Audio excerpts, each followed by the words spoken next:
news just in, you are looking at obviously a very disturbing live shot there. That is the World Trade Center, and we have unconfirmed reports this morning that a plane has crashed into one of the towers of the World Trade Center. CNN Center right now is just beginning. Oh, there's another one. Another plane just hit.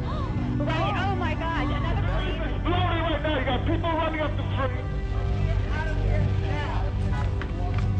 And there is smoke pouring out the Pentagon. It would appear that there... Man, people are jumping out the windows. Over there, they're jumping out the windows. The firemen assembled here, the police officers, FBI agents, and you can see the two towers. A huge explosion now, raining debris on all of us.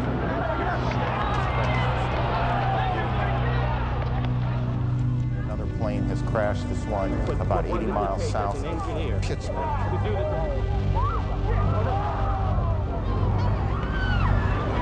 The second building that was hit by the plane has just completely collapsed. The entire building has just collapsed. It folded down on itself, and it is not there anymore. Just landing only a few minutes ago at Andrews Air Force Base, returning to the White House, getting ready to address the nation around 9 p.m. Never imagined was going to occur on his watch was to test his leadership qualities. Good evening. Today, our fellow citizens, our way of life, our very freedom came under attack. Immediately following the first attack, I implemented our government's emergency response plans. I've directed the full resources of our intelligence and law enforcement communities to find those responsible and to bring them to justice. We will make no distinction between the terrorists who committed these acts and those who harbored them. Thank you. Good night, and God bless America.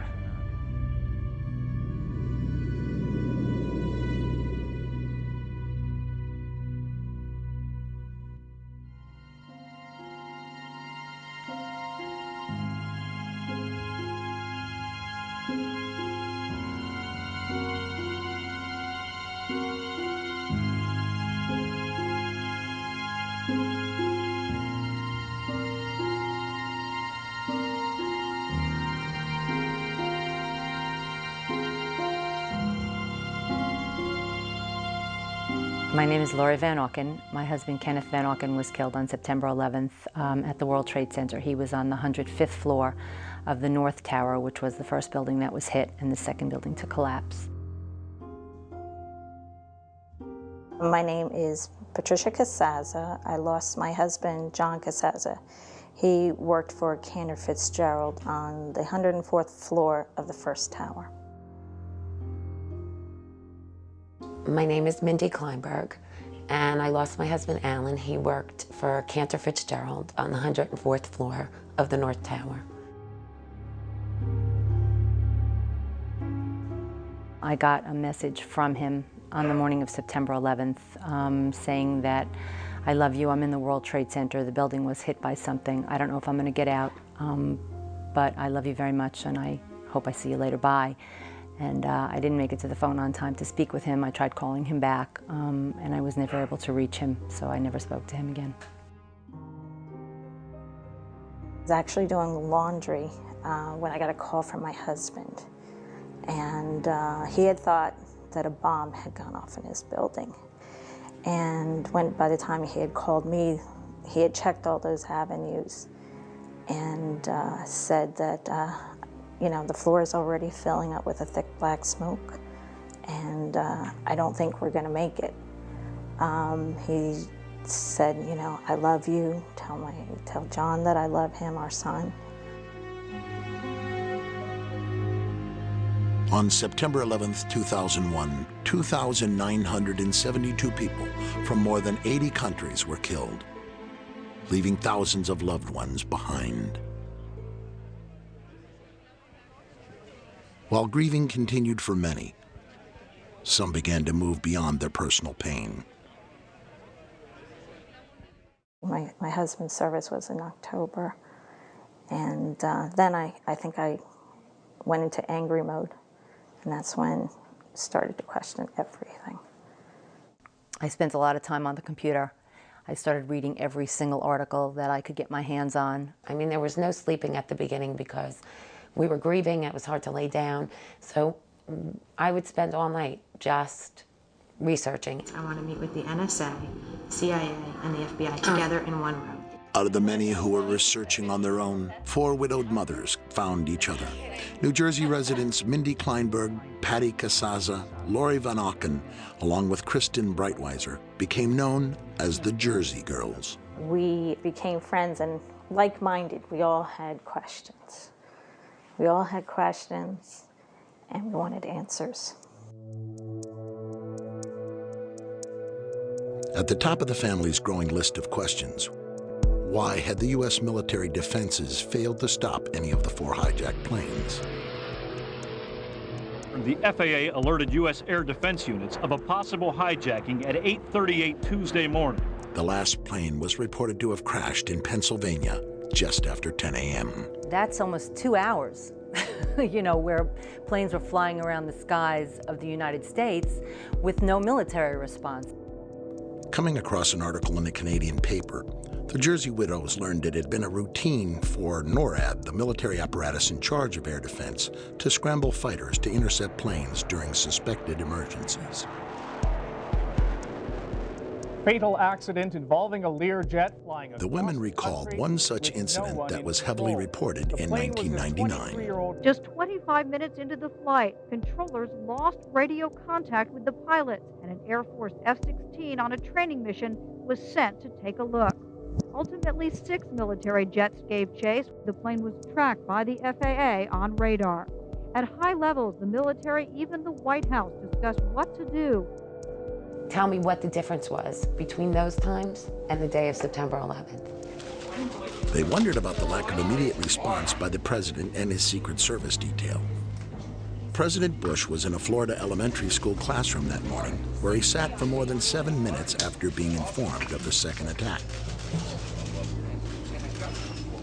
The Secret Service has an arrangement with the FAA. They had open lines after the World Trade Center. Tracking it by radar.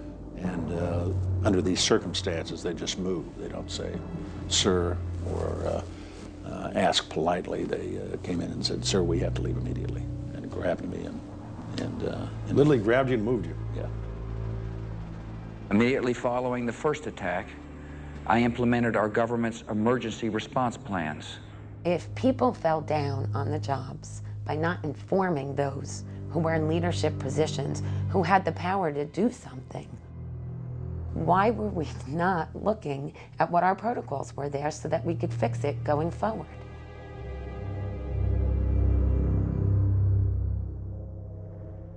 Our families didn't want us asking these questions. That was painful. We should, you know, just be grieving and healing. Well, part of our healing process is finding out exactly what happened. We really were looking for answers feverishly at the beginning, and there was very little information being put out through the major media that answered our questions. There were just more questions. Every time we would look into something, we'd have more questions. One article led to a question that begat another question that begat another question, and when you couldn't thread them together and you couldn't come to an answer that made sense, you know, we started to catalog our questions. The families raised questions about the track record of the FBI and the elusive search for justice after 9/11.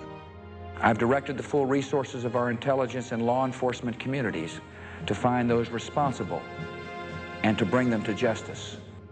Throughout the week after the attack, there were numerous accounts that the hijackers had a large number of accomplices in the United States. 75 individuals who are currently detained, over 480 people arrested, nearly 1,000 individuals. The families waited for the 9/11 trials to begin, but they never came. After the public spectacle of roundups, the Justice Department quietly let the suspects go, one by one. A year later, the families would learn that only 6 of the original detainees were still in custody, and none had been charged with any terrorist act. The FBI continuously was changing agents who were on the investigation. I mean, when you're trying to connect the dots, you need continuity. Journalist Gail Sheehy spent months with the 4 widows. I mean, they wanted to find that more was done and was going to be done, but they kept finding that less was being done.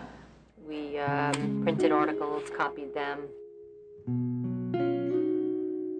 By November, it had become the sense among most 9/11 families that an independent investigation would be necessary to do what the Justice Department and the news media seemed unwilling to do.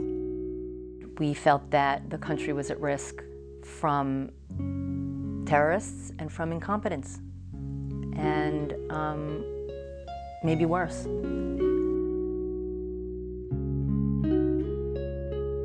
They'd get a little outside Washington, they'd stop at a red light, and they began wriggling out of their capri pants and putting on their nice little skirts and suits so they could go around all the offices of Congress, bedevil these members of Congress and say, what are you doing about this? Soon, a 9/11 Commission bill was being sponsored in Congress. Senator Tom Daschle said last week that you called him several times and urged him not to investigate the events of September 11th. Tom's wrong. He has, I think, in this case, well, let's say a misinterpretation. He said on one occasion that the president asked him to do that at a breakfast meeting. Are you now saying that they weren't asking to block an investigation? Lori was an independent. Mindy was definitely a Democrat. Actually, Kristen and myself voted for President Bush in the first election. And yet, even though he should have been our biggest advocate, he turned into one of our biggest adversaries.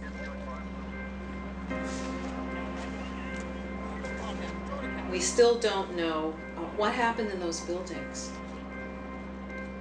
The Jersey widows were not the only ones seeking answers and becoming frustrated. In New York, Sally Reaganhard, who had lost her firefighter son Christian in the building's collapse, was forming the Skyscraper Safety Campaign. The 911 emergency tapes and recordings, plus 500 interviews done with the fire department right after 9/11. All that material has been withheld from the public. Sally partnered with widow Monica Gabrielle, who lost her husband Richard at the World Trade Center. Why did the buildings fall? How could skyscrapers just like crumble to the ground in 10 seconds? Never before or since had fire caused a steel frame building to collapse. World Trade Center Building Number 7, never hit by an airplane, also collapsed that evening. Building 7 ablaze at the moment and apparently getting ready to collapse.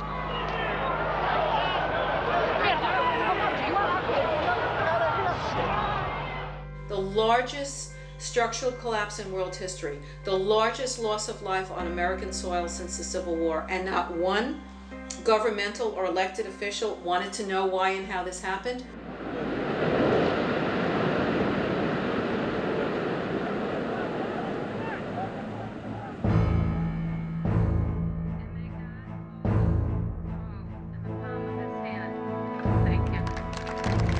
Realizing strength in numbers, 9/11 families rallied at the Capitol to press for answers. We need a full independent investigation. We must ask the tough questions and seek out the difficult answers. We must, as a country, grow and be made stronger and safer by the bitter lessons learned on September 11th. We are asking you, America, to stand behind us. Please. I was terrified to talk in front of anybody. This is not something that any one of us had ever done before. The rally united once isolated families. Bob McIlvain, who lost his son Bobby, came from Philadelphia to join the group. Being down Philly, it's like you're out of the loop. I was floundering by myself, just talking to people, trying to find anyone. That was the first time we all got together in a new direction to push for the commission. Sharing many of the same questions and concerns, a coalition of family members began to take form. Its goal, a formal investigation. Call your congressman. Tell them that you want to be safe. An investigation must not interfere with the ongoing efforts to prevent the next attack. Frustrated with the attitude of the White House and seeming lack of interest from the public, the family members began actively seeking support from the news media. And given the persistence of the media's focus on pain and suffering, it was not difficult for the Jersey widows to get their attention. You know, it was my private pain and my private story, and I really did not want to share that. But we made a conscious decision that we would start to say to them, okay, well, I will tell you about me personally if you talk about the fact that there's not an investigation. I'm joined right now by 4 women who lost their husbands in the attacks. Kristen Breitweiser is one of 4 New Jersey widows who lost. These women banded together after their husbands were killed, and now they're leading a campaign to find out exactly how did 9/11 happen. And finally, the media began to report on our activities, not just the activities of the administration. Look forward to the president and the vice president going to both come in there. To go on any show is not easy, but you needed the public pressure in order to make anything happen in Washington. I mean, they need huge public pressure to move them. President Bush signed legislation today creating an independent commission to investigate the September 11th attack on America.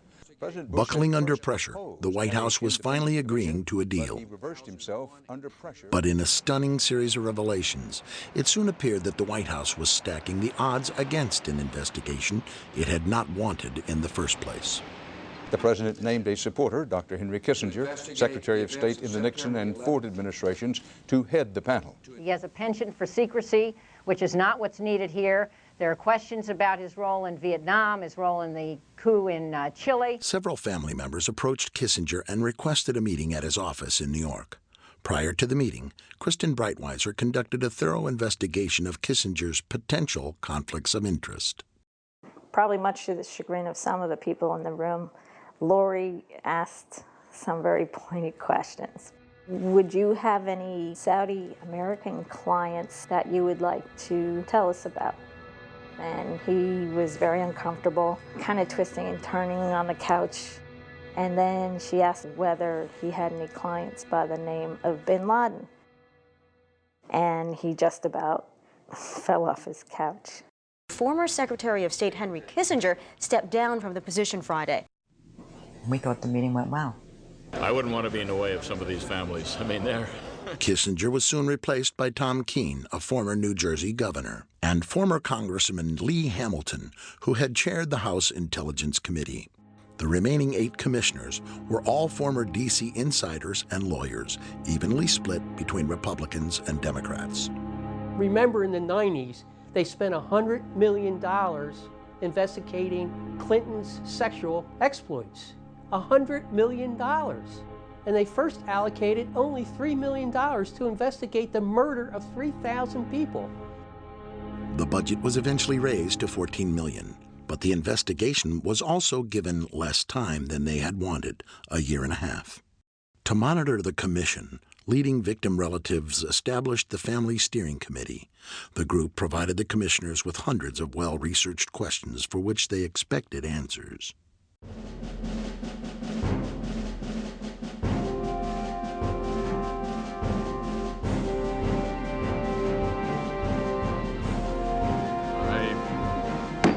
That's the official start of our first public hearing of what is going to be an extraordinarily difficult and important job. In March of 2003, 441 days after the attacks, the official investigation began in New York. Mindy Kleinberg from September 11th Advocates. On the morning of September 11th, my 3-year-old son Sam and I walked Jacob 10 and Lauren 7 to the bus stop at about 8:40 a.m. Brad was 24 years old and the oldest of our 3 sons. Family Steering Committee members were among the first to testify before the commission. Hey Mom, it's Brad. Just wanted to call and let you know, I'm sure that you heard there were, or maybe you haven't heard, but a plane crashed into World Trade Center 1. We're fine, we're in World Trade Center 2. I'm obviously alive and well over here, but obviously a pretty scary experience. I saw a guy fall out of probably the 91st story all the way down. So you're welcome to give a call here. I think we'll be here all day. I'm not sure if the firm's going to shut down for the day or what, but give me a call back. I called Dad to let him know. Love you. Welcome, Mayor Michael Bloomberg of the City of New York. From the outset, many families were concerned by how the investigation was being conducted. We begged and pleaded that people should be put under oath. At the beginning, they were not. Will describe our city government. As the hearings progressed, the families were becoming more and more frustrated by what they perceived as softball questioning from the commissioners. I've appreciated already his remarks. We have certain questions that we, the families, wrote for each of the people that were coming to testify today. And the questions weren't asked. Complete waste of time. It was a bunch of people throwing accolades at each other and asking the same questions one after the other. Skirting around issues, not being defined enough in their questions. It's a stonewall. It's a cover-up. As far as I'm concerned, I'm very bitter. I'm very angry. Still, no one was prepared for what they then uncovered about Philip Zelikow, the executive director of the 9/11 Commission. He who had the power to say where the investigation was going, who would be interviewed, what would go into the 9/11 Commission report, what wouldn't. We have found out that he not only served on the transition team of the Bush administration, that he was a person who wrote a draft memo for the setup of the Bush administration's National Security Council, that he was an individual who wrote the preemptive war strategy that was eventually used for the war in Iraq, that he is a close friend of Condoleezza Rice's. We want him to resign. Philip Zelikow refused to resign, and Chairman Keene dismissed the family's concerns over conflicts of interest. Nearly a year in, the commission had only received a small amount of the documents that they had requested. At this point, what we have is literally hundreds of boxes of materials that have come into the commission, and we have not sorted through that. They gave them boxes and boxes of documents, but not left pertinent documents out. A deal announced yesterday between the White House and the commission investigating the September 11th attacks is proving to be rather controversial. Under the agreement, only certain members of the commission will be allowed to review classified documents from the White House, and their notes will be subject to administration review. I mean, I'm a member of the commission. The president has said only a minority of the commission can see a minority of the documents, and then they have to clear what they're going to say to the rest of the commission with the White House. The only two commission members allowed direct access to the documents? Jamie Gorelick, the Deputy Attorney General under President Clinton, and Philip Zelikow. I felt that the fix was in at that point in time. The majority of the commission felt that it was better to see these documents rather than take a chance of not seeing them at all. It's a scam. It's absolutely disgusting. This is important. We cannot do our responsibilities if we don't have all of us access to all the documents we need, including what's in the White House. And with the investigation nearing its deadline, the President, Vice President, and National Security Advisor were still refusing to testify publicly. Yet few Americans were aware of the family's plight. Up till then, the hearings had received only minimal coverage. Suddenly, that all changed. In testimony before the 9/11 Commission later this week, and in a new book to be published tomorrow, Against All Enemies, Clark will tell the story of what happened behind the scenes at the White House before, during, and after September 11th. To the loved ones of the victims of 9/11, your government failed you. Those entrusted with protecting you failed you. And I failed you. Mr. Clark is the first person that has apologized to the families. Clark's testimony provided the families with the timely leverage they needed to increase public pressure on reluctant White House witnesses. The Bush administration will allow National Security Advisor Condoleezza Rice to testify publicly before the 9/11 Commission. For President Bush, it was a dramatic reversal. I've ordered this level of cooperation because I consider it necessary to gaining a complete picture of the months. And even the President and Vice President agreed to meet with the Commission, but with a catch. They insisted on meeting together behind closed doors and not under oath. President, why are you and the Vice President insisting on appearing together before the 9/11 Commission? Because the 9/11 Commission wants to ask us questions. That's why we're meeting, and I look forward to meeting with them and answering their questions. Why you're appearing together rather than separately, which was their request? Because it's a good chance for both of us to answer questions that the 9/11 Commission is looking forward to asking us, and I'm looking forward to answering them. Let's see. We have to have one story, so I'll say a part, and if I get it wrong, hedge a little bit and give me the next. I want to thank the chairman and vice chairman for giving us a chance to share views on different subjects. And they had a lot of good questions, and I'm glad I did it. I'm glad I took the time. What topic did the commissioners want to spend most of the time on? Probably best that I not go into the details of the conversation. The President and Vice President of the United States, don't you think they should be able to stand up and speak their own words? They should go under oath. They should be, yeah. In public. Don't you think that the families deserve to have a transcript or to be able to see what you Adam, said? you asked me that question yesterday. I got the same answer, yeah. In July 2004, the Commission published its final report, the result in part of the family's 2.5-year struggle for answers. 2.5 million pages of documents. We've interviewed over 1,200 individuals, including experts and officials past and present. And you've produced a truly bipartisan report that honors the thousands who died on 9/11, honors their grieving family members. Thank you for creating a report that may be one of the most important publications of our age. Commission members have worked hard and served our country well.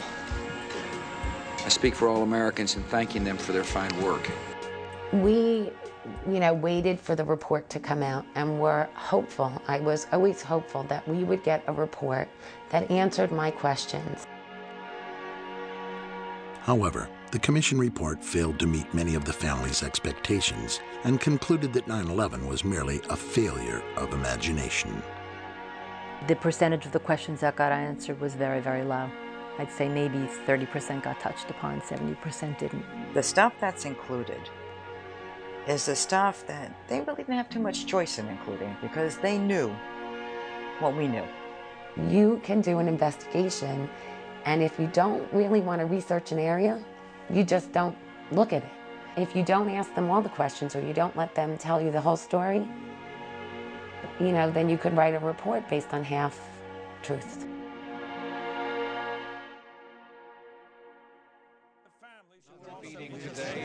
What is their feeling? Are the people who lost loved ones at 9/11 like the families of guys who were lost in Vietnam? They just can't get over it. Sometimes people try to become crusaders because they can't deal with reality. The families, I think, have to understand that it's virtually impossible to conceive of any way in which these attacks could have been stopped, even had the best things happened. On 9/11, the media started out by doing its job and somehow got waylaid and stopped doing its job. It began reporting solely on the administration and the government's activities. The news media, while yielding a fact here, a fact there, failed again and again to connect the dots. The one thing that I personally was hoping for was another Woodward and Bernstein with regard to 9/11. Someone, anyone that was willing to put their teeth into this. The families discovered a website created by independent investigator Paul Thompson. His complete 9/11 timeline, an innovative internet research tool, stitches together information from over 7,000 mainstream news stories. It was all our binders, but laid out beautifully online, and he had the ability to connect the dots. He would put a time up there and then he would back it up with mainstream media sources so you could understand why there were discrepancies in the timeline. Flight 93 crashed at 10:03, but the seismic data says 10:06. And then he'd have a link so you could see the seismic data. The whole mystique of intelligence is that you acquire this very valuable information covertly. If the truth be told, about 80%, of any of what the information that one needs is available in open source materials. Thompson's work soon gained mainstream media exposure. Paul Thompson's timeline is based on public documentation of what we know, what the world knows about 9/11. James Ridgway was among the first to bring attention to Paul Thompson's timeline. You know, it has to be almost taken more seriously than the 9/11 Commission, because, I mean, it's open. There's nothing secret here. As I began researching, I noticed this curious phenomenon, which is that there's a lot of explosive information that has come out in the mainstream press, but it comes out buried. As a casual observer of the news, I'd never noticed any of this stuff. You might find one important bit of information in, say, a newspaper story, and another bit of information on a news show. And if you start to put all those rather obscure stories together, you end up with an almost completely different narrative. For just about any area relating to 9/11, the story is quite different if you dig deeper into the news. And clearly, something yesterday took place in New York that was not foreseen, that we had no specific information about. Like most Americans, Thompson initially didn't question the Bush administration's first statements about the attacks. The administration consistently maintained that there were no warnings or specific threats. No specific threat involving really domestic operation or involving what happened, obviously, the city's airliner and so forth. There were no warning signs that I'm aware of that would indicate this type of operation in the country. I first became interested in 9/11 around mid-2002, right around the time that President Bush's now famous August 6th PDB became leaked to the press. President Bush was told in August that Osama bin Laden might be planning an attack involving the hijacking of U.S. aircraft.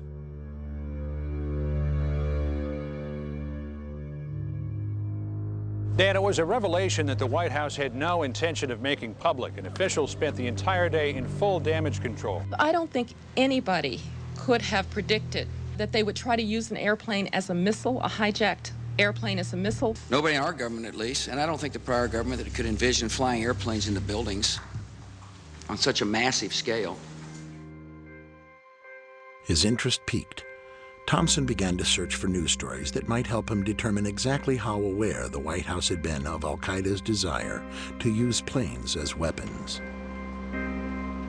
He was quickly able to compile a wealth of examples that any journalist should have been able to find.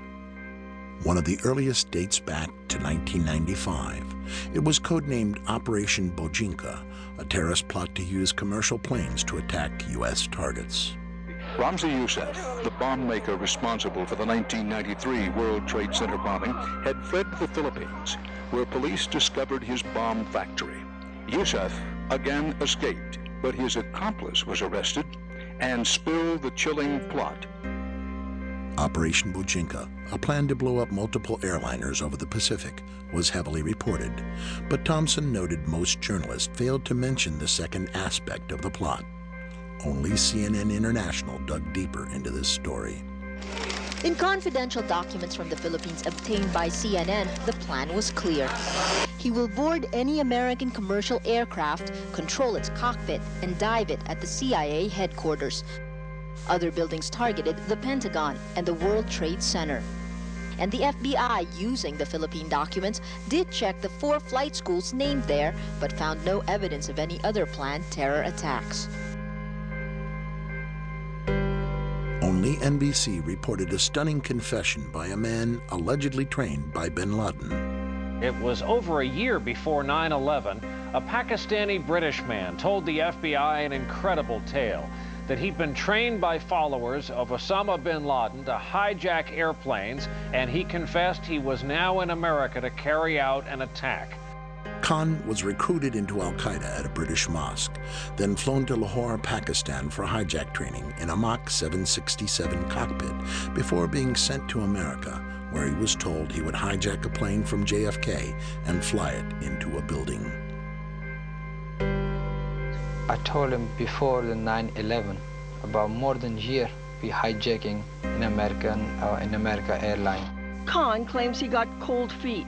Instead of meeting his contact, he slipped away, gambled away all his money, and in fear turned himself in and confessed. I've been to Pakistan. I know about this hijacking, something going on.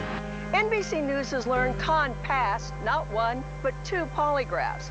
A former FBI official says Newark agents believed him, but word came from headquarters, quote, return him to London and forget about it. Access to this exclusive footage from NBC is now restricted. July 2001, according to 60 Minutes, Egyptian intelligence received a report that 20 al-Qaeda had slipped into the U.S. and 4 of them had trained on Cessnas. Now, to the Egyptians, pilots of small planes didn't sound terribly alarming, but they passed on the message to the CIA anyway, fully expecting Washington to request more information. The request never came. In fact, Thompson compiled stories about 14 different nations that had warned the U.S. prior to 9/11. You could have one story that comes out on the front page and another story that comes out on page B12. And what I found is that many times the story that comes out on B12 is more important than the story that comes out on the front page. March. Italian intelligence gave information to the U.S. based on their wiretap of an al-Qaeda cell in Milan. The LA Times and the Washington Post said the wiretaps warned of brothers going to the United States and a massive strike involving aircraft. August. According to Moroccan and French newspapers, an intelligence agent reported that bin Laden's men were preparing large-scale operations in New York in the summer or fall of 2001. The agent was then called to the U.S. to report this information directly. August. Britain warned 3 times of an al-Qaeda attack in the U.S., the final warning specifying multiple airplane hijackings. According to Britain's Sunday Herald, the warning was passed on to President Bush a short time later. It's unknown how many of these warnings, reported but buried in back pages, reached the White House through official channels. But one threat assessment is well known to have reached President Bush directly. It was known as the Presidential Daily Briefing, or PDB, of August 6th. The Bush administration kept it from the public for months until it was revealed in part by the CBS News in May 2002, putting the White House on the defensive. All of this reporting about hijacking was about traditional hijacking. You take a plane, people were worried they might blow one up. I'd like to ask you about the August 6th PDB. Sure. You mentioned it. 2 years later, President Bush responded to questions about what led him to request the August 6th briefing. Yeah. Ed, I asked for the briefing, and the reason I did is because there had been a lot of threat intelligence from overseas, and so part of it had to do with the Genoa G8 conference that I was going to attend.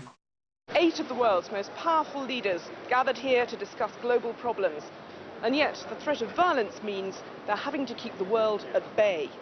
Just prior to the G8 summit, CNN.com reported the head of Russia's Federal Bodyguard Service has warned of a plot by terrorist Osama bin Laden to assassinate George W. Bush. The LA Times reported U.S. officials were warned of a threat posed from the air by commercial airliners.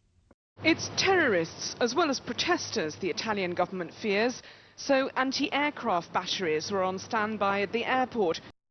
Condoleezza Rice was present there, President Bush, Ari Fleischer, Karl Rove, President Bush's own family. They were going to sleep on a boat so that a plane couldn't go into a building. This floating resort will be home for 3 days for the G8 leaders, necessary for their safety. If the August 6 PDB was prompted by a threat from the air in Genoa, clearly President Bush, his spokesperson Ari Fleischer, and his national security advisor Condi Rice were more than aware of the threat of planes as weapons, but the news media appeared to miss the lead. You have information about simultaneous hijackings. No specific threat. Planes being used as weapons. I don't think anybody could have predicted. Specific targets, including mentions of Pentagon, World Trade Center. Nobody in our government, at least, and I don't think the prior government could envision flying airplanes into buildings.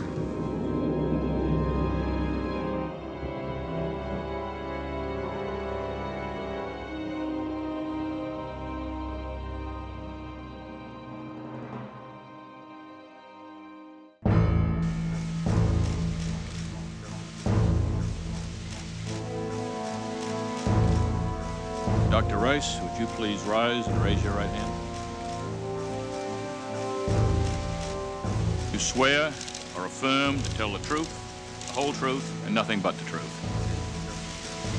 In April 2004, public pressure finally forced the White House to allow Dr. Rice to testify before the 9/11 Commission to answer questions about the PDB and the nature of warnings given the administration. The threat reporting that we received in the spring and summer of 2001 was not specific as to time, nor place, nor manner of attack.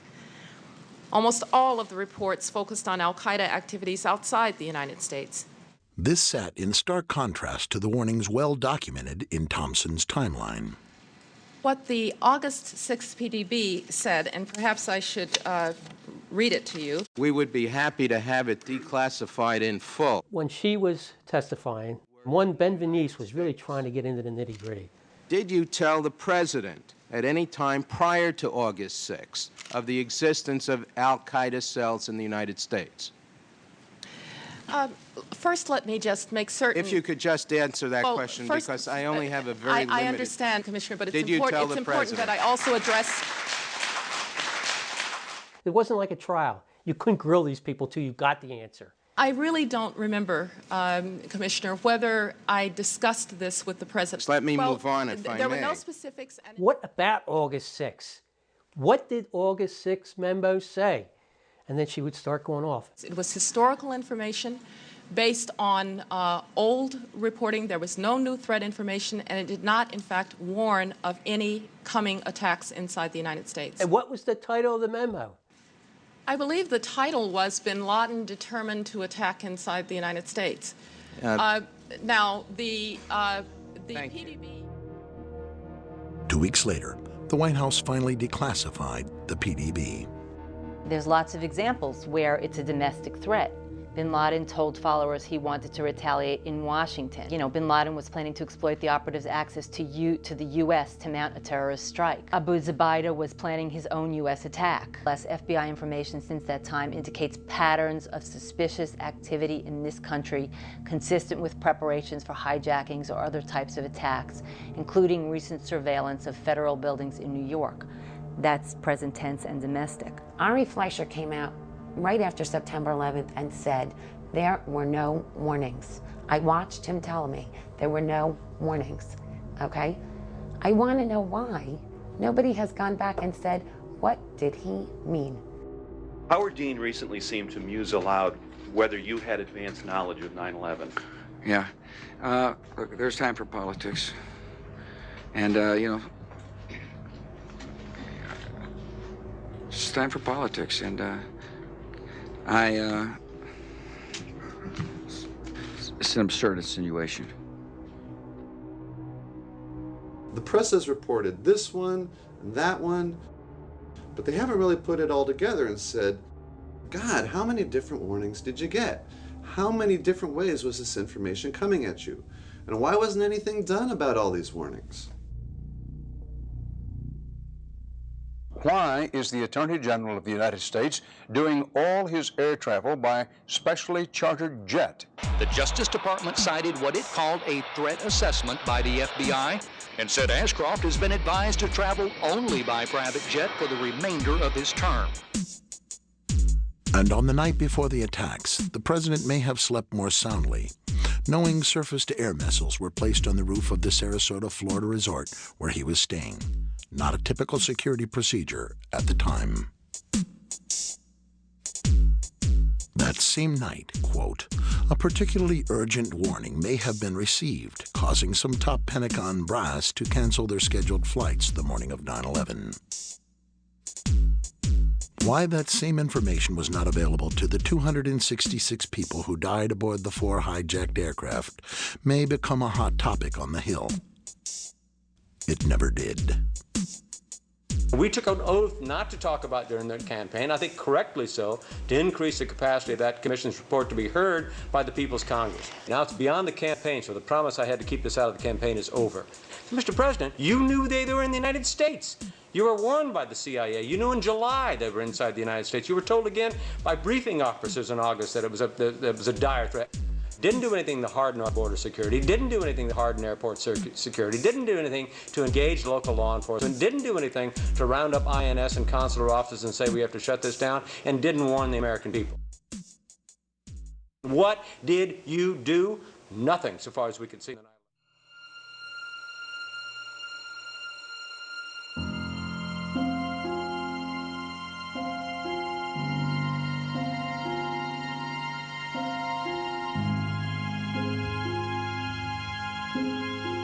The government first said there were no warnings.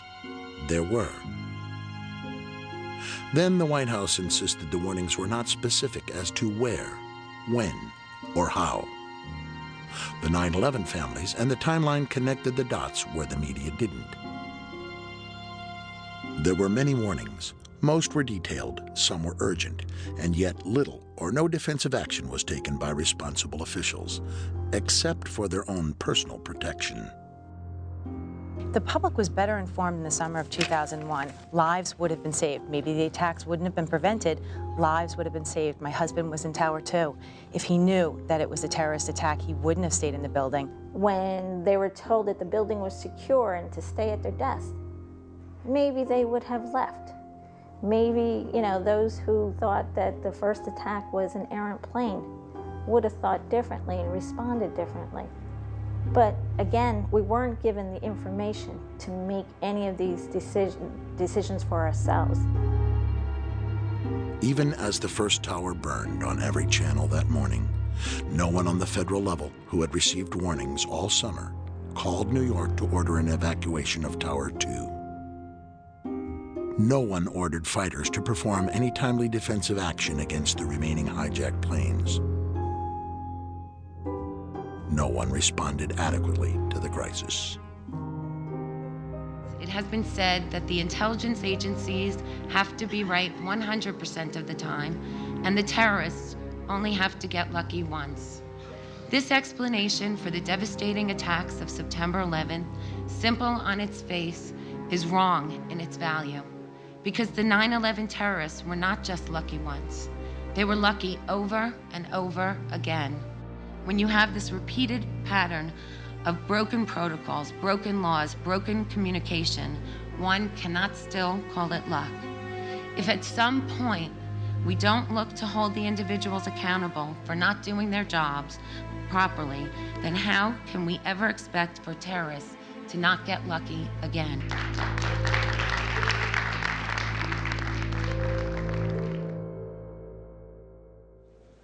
Mr. Speaker, the President of the United States.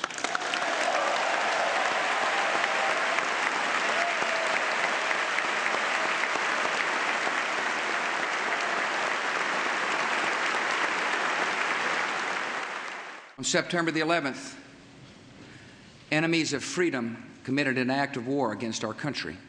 And tonight, the United States of America makes the following demands on the Taliban.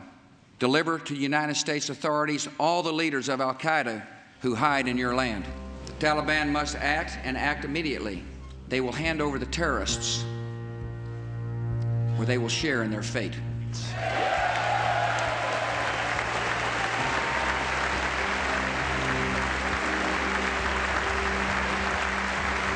We have a live picture that we're showing from Kabul. American ground forces at this hour are penetrating Afghanistan. Mazar-e-Sharif apparently has been taken. We had reached to the outskirts of Kabul. One of Osama bin Laden's top lieutenants was killed. One of the infamous al-Qaeda caves. Plenty of room for some fighters to hide when the American bombs start to fall. Unbroken military activity attacking the White Mountains. Despite the crushing defeat of al-Qaeda forces at Tora Bora, U.S. military officials still don't know where to find Osama bin Laden. This is Tora Bora, the remains.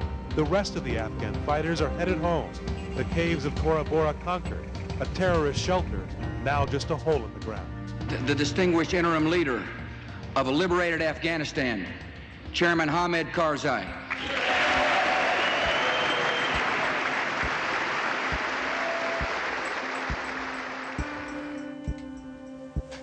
America's apparently clear military victory in Afghanistan was not so clear-cut to Paul Thompson. The war ended very quickly, but in the end, the U.S. was only able to capture or kill one major al-Qaeda figure and no Taliban figures. You know, the fact is right now today, we don't have any high-ranking Taliban or al-Qaeda. We haven't really captured anybody, one or two on the fringe. His understanding of the government's actions before 9/11 now fundamentally changed. Thompson decided to take a similar look into what happened in Afghanistan. The press never looked very closely at how so many of these leaders were able to escape. However, if you piece together a number of different news accounts, we can begin to understand the story.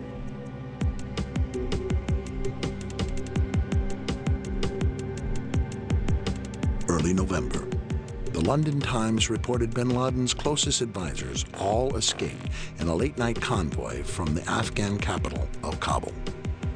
An eyewitness reported, "We don't understand how they weren't all killed the night before, because they came in a convoy of at least 1,000 cars and trucks. It must have been easy for American pilots to see the headlights." By the 10th, bin Laden had joined the convoy in Jalalabad. An intelligence official told Night Rider newspapers it was obvious that this area was to be the base for an exodus to Pakistan. We were amazed that nothing was done to prepare for it. On November 14th, the Northern Alliance captured Jalalabad. That night, 1,000 fighters and a convoy of several hundred vehicles escaped again, this time with bin Laden, driving hours to the fortress in Tora Bora. The U.S. bombed the nearby Jalalabad airport, but apparently did not attack the convoy. November 15th, at the cave complexes of Tora Bora, an estimated 1,600 of bin Laden's fighters are now surrounded. The most important battle of the war begins. U.S. warplanes are keeping a close eye on mountain passes, and U.S. Special Forces are working with Pakistani troops on the border to block possible escape routes. While there were two main escape routes, Newsweek reported that the U.S. bombed only one. Using the other route, hundreds of al-Qaeda and Taliban, including senior leaders, escaped.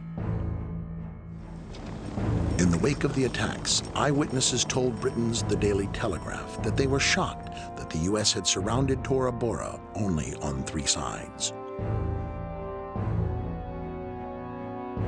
Bin Laden walked out of the Tora Bora cave complex and into Pakistan with a number of loyal followers. Of course we're after Saddam Hussein, bin Laden. He's isolated. In August 2005, a story broke that gave Paul Thompson a missing piece of the puzzle. In an exclusive interview with Newsweek, the CIA field commander in Tora Bora during the invasion, Gary Burnson, broke his silence. He explained that his intelligence operatives had tracked bin Laden to Tora Bora. Mr. Bernstein feels so strongly about getting this story out and getting his book published that he actually resigned 2 years short of retirement from the CIA in order to publish his book. At the time of this interview, he was required to speak through his attorney until the CIA cleared his book for publication. At various points in time, they did have, to my understanding, definitive intelligence as to his general location within Tora Bora. I can't go into detail as to the actual sources of the intelligence and the collection methods because those remain classified. However, we had Osama bin Laden essentially cornered in Tora Bora, and for whatever reasons, we did not do what was necessary in order to ensure that he did not escape. The goal has never been to get bin Laden. Obviously, that's desirable. It's interesting. I just read a piece by some analysts that said you may not want to go after the top people in these organizations. You may have more effect by going after the middle managers because they're harder to replace. Toward the end of the war, when all eyes were on Tora Bora, the news media missed another major story. Again, thousands of Taliban and al-Qaeda escaped without drawing U.S. fire, this time from the northern city of Kunduz. The Taliban's only stronghold in the region has all but fallen to the forces of the Northern Alliance. Once again, the door was left open for escape. Our side in that battle had the enemy surrounded. There were a reported perhaps 8,000 enemy forces in there. Oh, they had the cream of the crop of al-Qaeda caught. Journalist Seymour Hersh later broke this story in the New Yorker magazine, briefly sparking TV news coverage. And from there, all of a sudden, one night around Thanksgiving, in the middle of the siege, an air corridor was set up between Kunduz and northern Pakistan. And at night, Pakistani relief planes regularly flew through that corridor. It was a very orderly, organized thing that armed men would stand on the tarmac waiting for a flight that would come in, and then they would be taken out. For as many as 4,000 or 5,000. They were not only al-Qaeda, but maybe even some of bin Laden's immediate family were flown out on those evacuations. It had to be done with the blessing of Musharraf, didn't Exactly, and of the United States. When I tell you it comes at the level of Don Rumsfeld, it has to. What we're describing here is something which would clearly be noticed by the United States. One or two, maybe not, okay? An airlift of these proportions, it certainly would. This is the most secure space on the face of the earth right now. If someone's moving over Afghanistan, the United States knows about it, clearly. No plane could fly from Kunduz to Pakistan without getting shot down unless we let it happen. And we let it happen.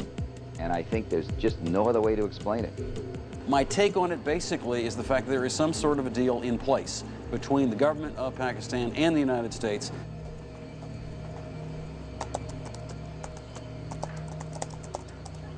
Intrigued, Thompson looked deeper into Pakistan. His timeline showed Osama bin Laden was reportedly last seen in Pakistan after escaping from Tora Bora. CBS News has exclusive information tonight. But thanks to an in-depth investigation by CBS, he also learned bin Laden was in Pakistan on the eve of 9/11. Bin Laden was spirited into this military hospital in Rawalpindi for kidney dialysis treatment. The military had him surrounded, says this hospital employee who also wanted his identity masked. They were saying that Osama bin Laden had to be watched carefully and looked after. We will make no distinction between the terrorists who committed these acts and those who harbor them. To better understand the ties between bin Laden and Pakistan, Thompson followed a timeline thread that began with covert Pakistan involvement in the Soviet-Afghan War 2 decades ago. In 1979, in the midst of the Cold War, the Soviet Union invaded Afghanistan. Throughout the 80s, the Soviets battled the Mujahideen, a group of anti-Soviet fighters that included bin Laden. The Mujahideen were backed by the Central Intelligence Agency, who hoped to give the Soviets their own costly Vietnam-type war. Rather than fund the Mujahideen directly, the CIA covertly channeled money through the Pakistani intelligence agency, the ISI.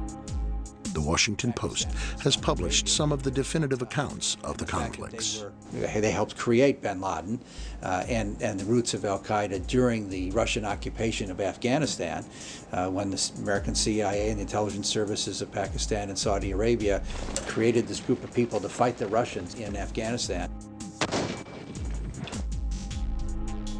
Billions of dollars from the CIA and the Saudis were passed through the ISI to support the war.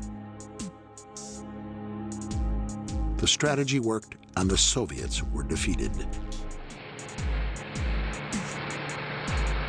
The Taliban are widely alleged to be the creation of Pakistan's military intelligence, the ISI. Experts say that explains the Taliban's swift military successes. Emboldened by their victory and the influx of weapons and cash, the ISI helped to install the Taliban and deepen their ties to bin Laden and his terror network. Because there's really no difference between an ISI training camp for terrorism and an al-Qaeda training camp for terrorism. You would have some people working for al-Qaeda, and they would go out to an al-Qaeda mission, And we had other people working for the ISI, and they would go off to Kashmir on one of their missions. Thompson wondered if ISI involvement in terrorism included the attacks of 9/11.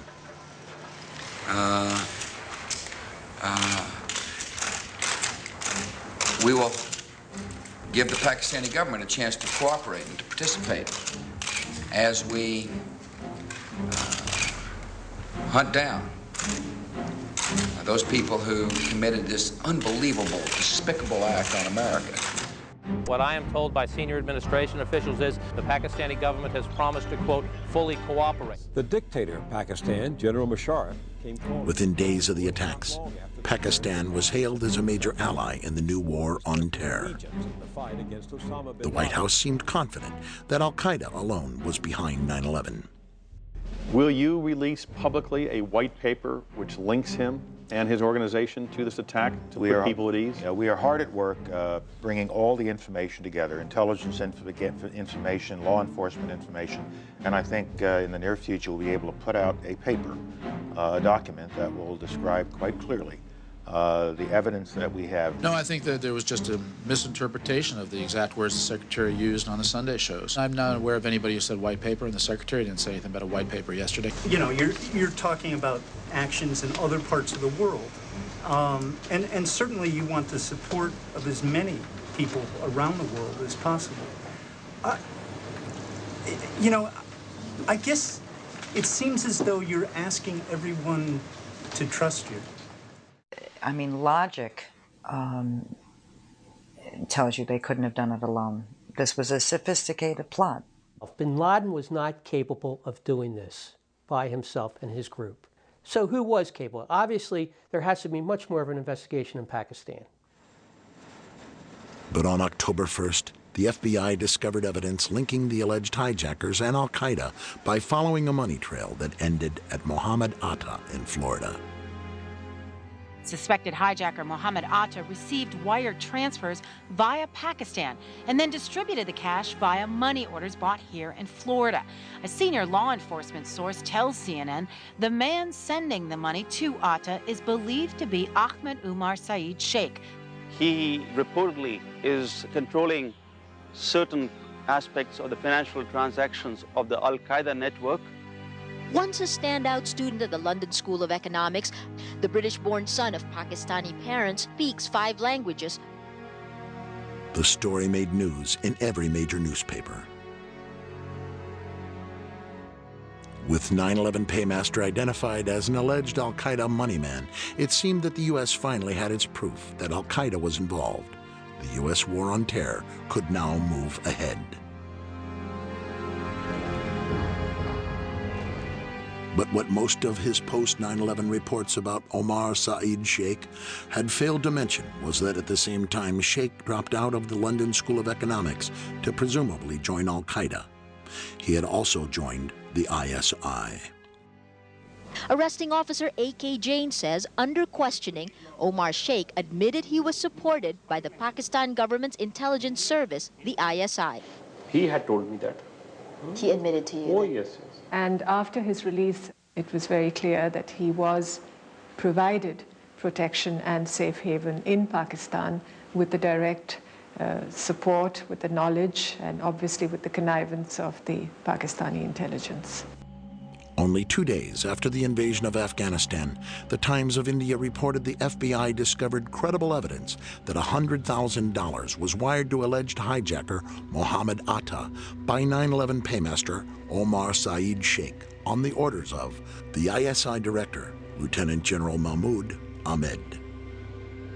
Had that been the head of the Iraqi intelligence agency, do you think we would have heard of it? You have to understand that Lieutenant General Mahmoud Ahmed was a key player. William Pepper is an international lawyer and consultant to the Pakistani government. Indian state intelligence came upon this transfer. It was then the Times of India was able to get this information, and the FBI got involved in this whole situation because this was now becoming very public as a result of the Indian investigation. Though the evidence was never publicly disclosed, Indian intelligence claimed that the FBI had privately confirmed the story to them, and it soon made every major Indian newspaper. In the U.S., only a single news outlet even mentioned the allegation. The information was reported as an Internet-only story on the editorial section of the Wall Street Journal website. It had this cutesy title, but it contained this completely explosive information.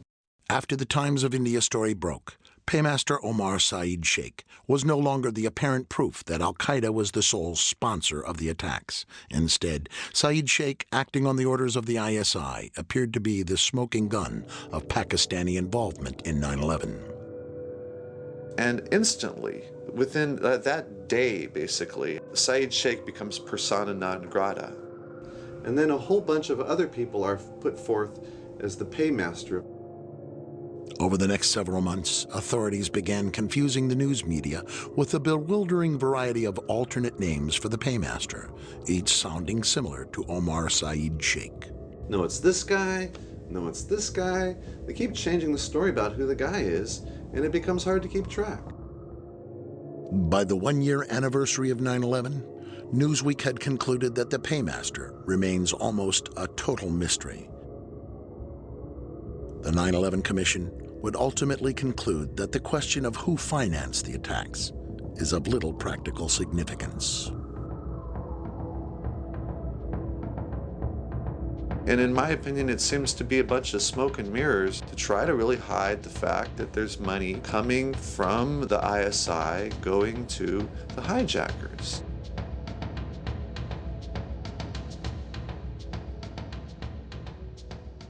If we were really going after the people who sponsored al-Qaeda, wouldn't we be bombing Pakistan? Are we better off in Pakistan or in Iraq in terms of beating terrorism? I would say to you, if you'd asked me that question, I would say, no question. Let's forget about Iraq and let's focus on Pakistan. There is no reason for the administration to continue to shield make-believe allies who are supporting, either directly or indirectly, terrorists whose goal is to kill Americans. And do you think that will ever become public? Which countries are talking about? It'll become public at some point when it's turned over to the archives, but that's 20 or 30 years from now. We need to have this information now because it's relevant to the threat that the people of the United States are facing today. And here the story took another unexpected turn. Several top news sources had all reported that the Pakistani ISI director had actually been in Washington for a rare visit during the week of September 11th. Yes. Are you aware of the reports at the time that ISI chief was in Washington on September 11 and on September 10th, $100,000 was wired from Pakistan to these groups here in this area? And why he was here? Was meeting with you or anybody in the administration? I have not seen that report, and he was certainly not meeting with me. Yes? LA Weekly reported that on the very evening of September 11th, U.S. State Department officials began negotiating the terms of the U.S.-Pakistani partnership with ISI Director Mahmoud Ahmed, the very man who was alleged to have ordered the wire transfer to Muhammad Atta. The talks continued over the next several days before the Lieutenant General returned to Pakistan on September 14th. But an undercover operative named Randy Glass says he can prove that USA officials knew about the ISI role in 9/11, even as they chose to partner with Pakistan. The revelation came in yet another largely overlooked story, this one reported by Dateline NBC. Con man turned undercover operative Randy Glass was infiltrating a terrorist arms buying network layer by layer. Former conman Glass was part of a 1999 government sting called Operation Diamondback, a 2.5-year investigation by the FBI and the Bureau of Alcohol, Tobacco, and Firearms. On July 22, 1999, Glass flew to New York for a meeting here at the trendy Tribeca Grill. It was dinner for 4. Glass, his first contact, Dia Moishan, the Jersey City businessman Mike Malik, and the mystery man, R.G. Abbas. You know who supplies him with money? Who? Yeah. Glass was wearing a wire. Mixed in with the dinner crowd were agents from the FBI's terrorism task force. Basically, what he told me was they were interested in purchasing a large amount of sophisticated weapon systems. And who was Abbas representing in this? Abbas was represented to me as being an ISI agent. And this is where the stakes really get high, because if Abbas was telling the truth, Randy Glass and the feds were about to cut an illegal weapons deal with a Pakistani intelligence operative linked to terrorists. The story of Randy Glass never seemed to quite catch on. If you ask most people, have you heard about this? Have you heard about Randy Glass? They haven't heard about it. Earlier today, perhaps the story failed to spark the public imagination because the most dramatic revelation ended up on Dateline's cutting room floor. I had been threatened by FBI agent Steve Brodowski that if I mentioned any of that, I would be charged with obstruction of justice. 2 months later, the Palm Beach Post ran this story. During the course of the conversation, I asked him exactly what his intentions were. After dinner, as we walked outside, he pointed in the direction of the World Trade Center and said, "Those towers are coming down."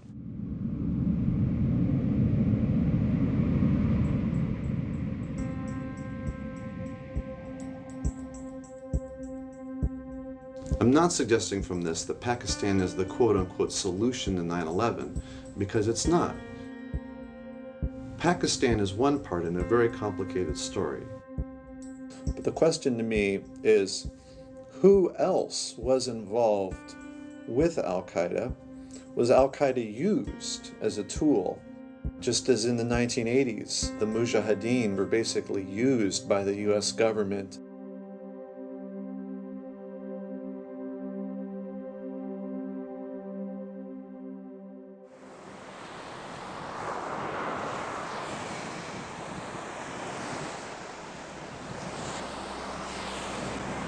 In August 2004, after the 9/11 Commission had disappointed so many of the families with its report, Paul Thompson's completed timeline was published as a book by HarperCollins.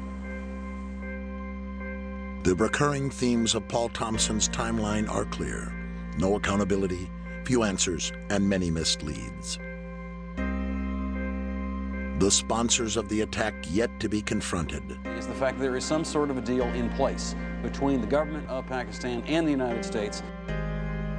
The men named as the culprits allowed to escape. But we haven't really captured anybody, one or two on the fringe. And the government officials who ignored warnings before 9/11, still in their positions. I don't remember the Al-Qaeda cells as being something that we were told we needed to do something about. Still, despite years of investigation and advocacy by the families and others, the official story of what really happened on September 11th remains little changed. What is democracy?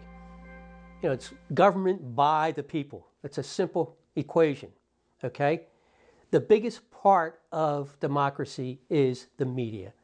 They have to hold everyone accountable.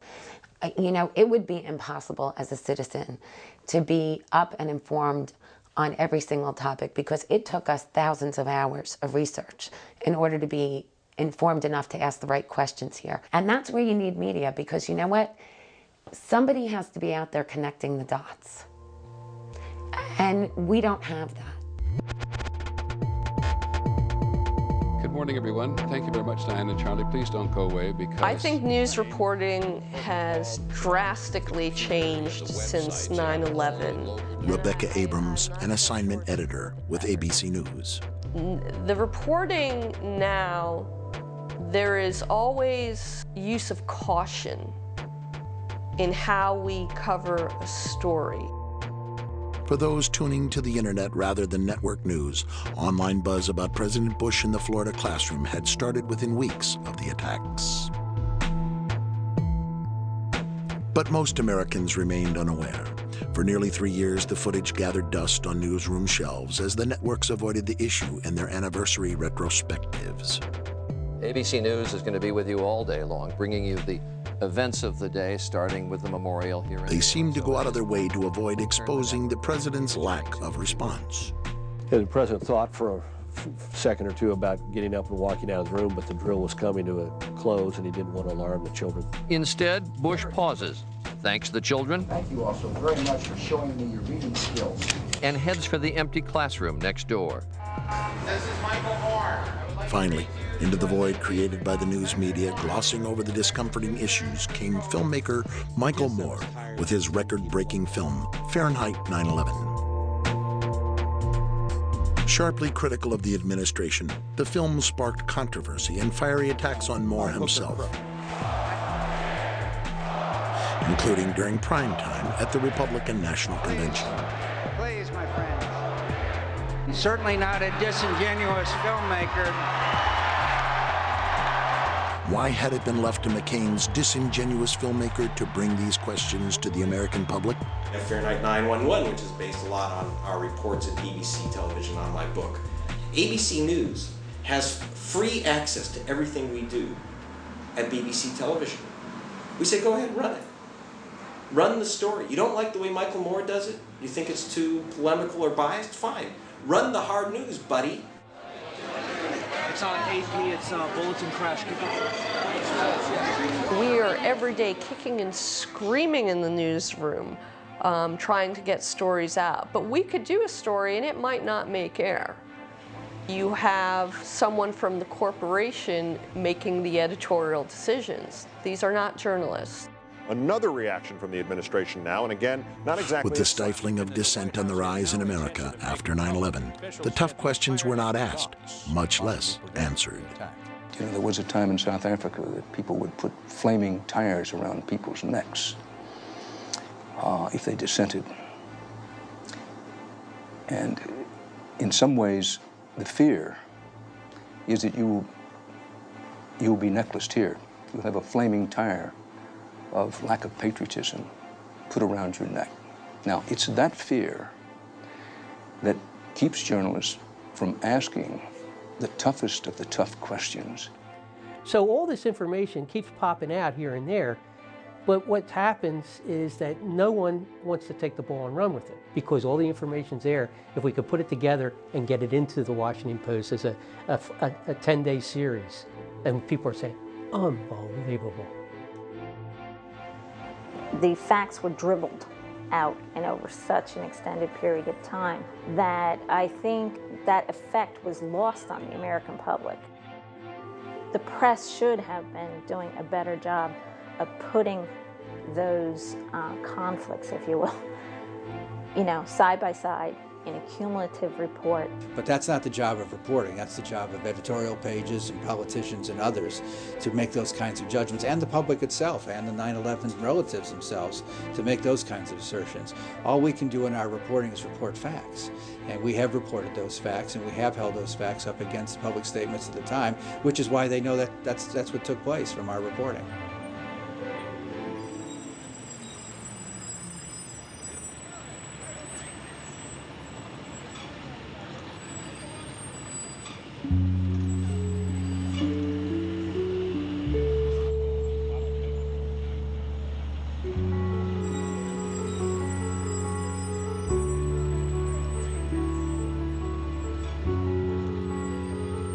This is a scandal of tremendous proportions. It makes Watergate look small.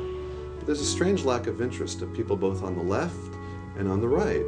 Nobody seems to want to uncover the truth and just follow leads wherever they may go, because I think that goes to a lot of really damaging places. Maybe we shouldn't have questioned whether or not President Nixon had any involvement in Watergate. Maybe we should have just accepted that story. Maybe we should have accepted the story that President Clinton had no involvement, had never had sex with that woman, Miss Lewinsky.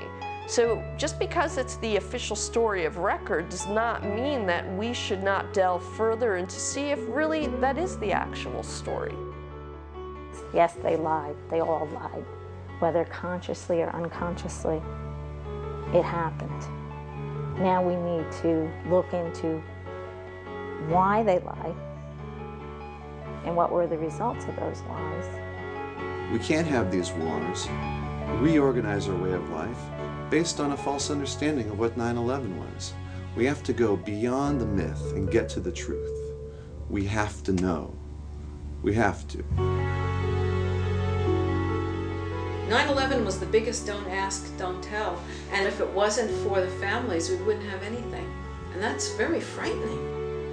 We had to take this tragedy and do the best we could with our lives and with our country to try and make the people that are supposed to protect us do the right thing. What I really wanted to happen here is for my children to feel safe. I could have cared less who was in office. I wanted the truth, and I wanted what was wrong to be fixed. What we're left with after our journey is no answers, no accountability, and I've wasted 4 years of my life trying my damnedest, along with the other family members, to make sure this never happens again.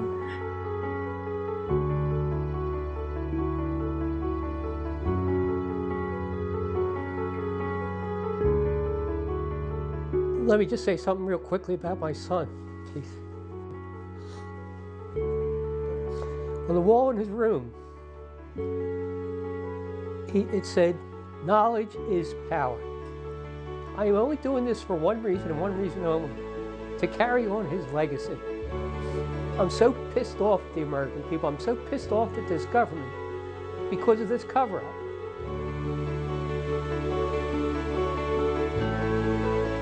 John Gerard Coughlin, Timothy J. Coughlin, Anne Marie Kramer, Christopher Seaton Kramer, and my big brother, Wade Brian Green. We miss you, we love you, and you are always in our hearts.